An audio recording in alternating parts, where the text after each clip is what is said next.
everybody, welcome to the Intermittent Fasting group. If you are watching this video on Facebook and you'd like to be added into our group, all you have to do is email me at baileyfitnessdaily@gmail.com. Everybody else, welcome to day one of Intermittent Fasting. Today I'm going to talk to you a little bit about what you can expect to get out of this group, what intermittent fasting is, and how we are going to approach it inside this group. So welcome. Every day I'm going to post a video or short blog information for you about intermittent fasting and some tips and tricks to help you get through this first week of intermittent fasting. You're going to be breaking a lot of old habits. That's going to be the hardest part for you, is just breaking those old habits. But intermittent fasting, once you begin doing it, it's going to get easier and easier and easier, and you're going to see results and you're going to feel results. Okay, there's a lot of misinformation about what happens when you fast, as far as feeling mental brain fog or getting hangry and mean or feeling like, you're going to pass out. You just have to get through that first blockage where you're breaking through some habits, and then your body will adjust and you will be fine. First thing I want to say though is you need to get clearance from your doctor, especially if you have diabetes or some other medical concern. Please do not continue on further in this group until you have received clearance from your doctor. Okay? Thank you. All right, so each day you're going to check in the morning for your new fit tip. You're going to eat within an 8 to 10 hour window. I will come back to what I mean. And then you are going to check in at night. How did your window go? What were your thoughts throughout the day? Was it really, really hard? Was it easy? How did it go? And we're going to help hold each other accountable. Please always feel free to post your questions, your triumphs, your struggles in this group. That's what we're here for. All right, so what is intermittent fasting? Fasting obviously means going without food. Intermittent fasting means we're going through periods of time where we are eating, and we're going through periods of time where we are not eating. Okay, it's intermittent. So everybody intermittent fasts when they go to sleep at night, and they sleep for 8 hours, hopefully. Some people only sleep 4 hours, but fine. When you're asleep, you are fasting. That's why breakfast is called break fast, because you're breaking the fast that you were in during your sleep. Okay, so our bodies were designed for that intermittent fasting. And so I'm going to give you a little background on why intermittent fasting is such a great tool for you to try and use and hopefully develop as a lifestyle. Your gut was designed and created in such a way that it needs a period of rest. Just like everything, just like your conscious brain, just like your muscles tissue, just like everything needs rest. So does your gut. So all we're doing in intermittent fasting is we're extending that time that was 8 hours when we're asleep. We're just extending it a little bit on both sides. That's it. So that we're shortening the amount of time in which we are eating. And that way our gut is able to rest longer, get more rejuvenated, have some time off, detox some of that food toxin, and also be able to tap into that fat storage while it's resting. Okay, so those are some main benefits of intermittent fasting. Is intermittent fasting safe? Will it hurt my metabolism? So let's dive into that. America was under the impression for the last 20 years-ish or so, maybe more, that we need to eat every few hours in order to keep our metabolism up. And that if we did not eat, we were going to suffer from brain fog, we were going to suffer from being hangry, our metabolism was going to plummet, we were going to pass out, the world was going to end if we did not eat every couple of hours. Where did this idea come from? Is there science to back it up? No, there is not science to back that up. Here's how it happened. The fitness people at the time who were in the gym and they were training for shows and they were working out all the time were looking at kind of like, what is everyone else doing?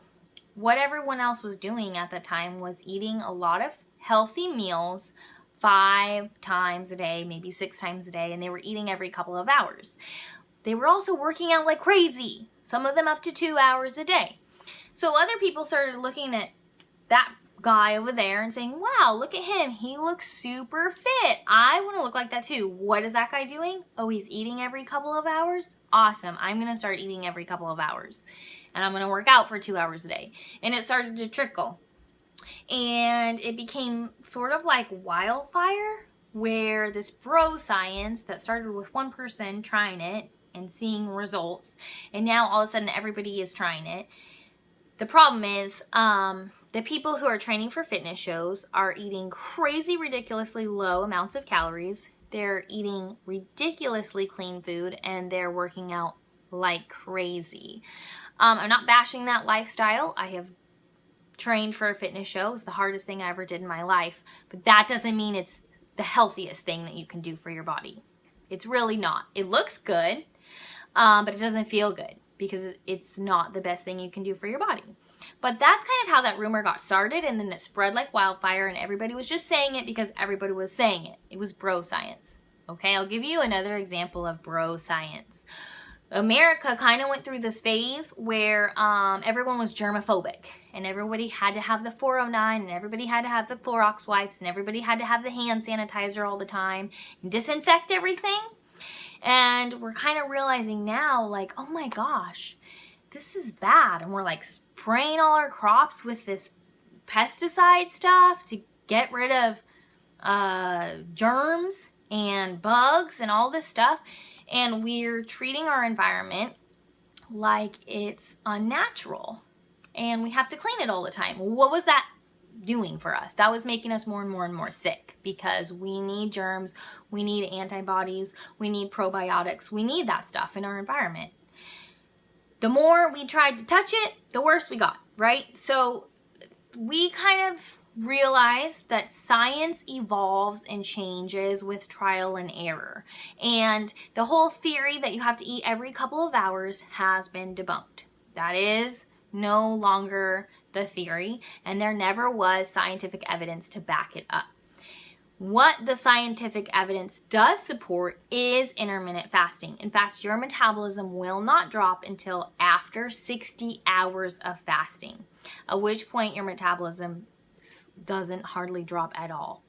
It's a percentage. Also, your metabolism actually increases during the first early stages of fasting. This evidence is brought to you by the American Journal of Clinical Nutrition. So if you want to look it up, one was a 1987 study and the other one was a 2000 study. Do your own research. Find out, is intermittent fasting safe? Is there research to back it up? Yes, there absolutely is. And it absolutely is safe, but I recommend that you talk to your doctor first, especially if you have a medical condition. Okay, so we are going to approach intermittent fasting in a way that we are going to be eating within an 8-hour window or a 10-hour window, and we are going to be fasting the rest of the time. So if you are new to intermittent fasting and you would like to have a longer window of time, for example, if you want to fast for 12 hours and eat within a 12-hour window, and you're going to eat breakfast at 7 a.m. and you're going to eat dinner at 7 p.m., that will be fine.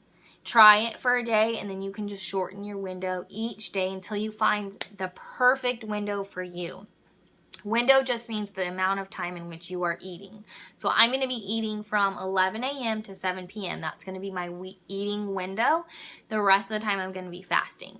So you're going to comment below with what your eating window is, how you're going to approach it today, and at the end of the day, we're going to check in with how it went. Did we stick to our window? Did we cheat? Was it hard? Was it easier than we thought it would be? What's happening in the body? Are we feeling tired? Are we feeling energetic? What's going on when we are intermittent fasting? And also, please, please, please take a before picture, because at the end of this group, we're going to put our before and we're going to put our after pictures side by side, and your jaw is going to drop. You're going to be like, oh my gosh, I lost weight just from shortening the amount of time in which I am eating. Yes, because your gut needs to rest. It needs that rejuvenation. It needs to deflate. It needs to relax. And when you are fasting, your body can finally tap into that fat storage and use that as energy.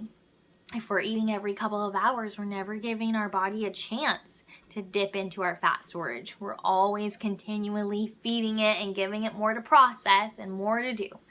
So I hope that you've enjoyed this video and that you have learned something. If you want to comment below an aha moment, that would be super helpful for me as your coach to help know that I'm making a difference and help me know what to teach you next. So have a fabulous, fabulous day, and I'll see you tonight when we check in.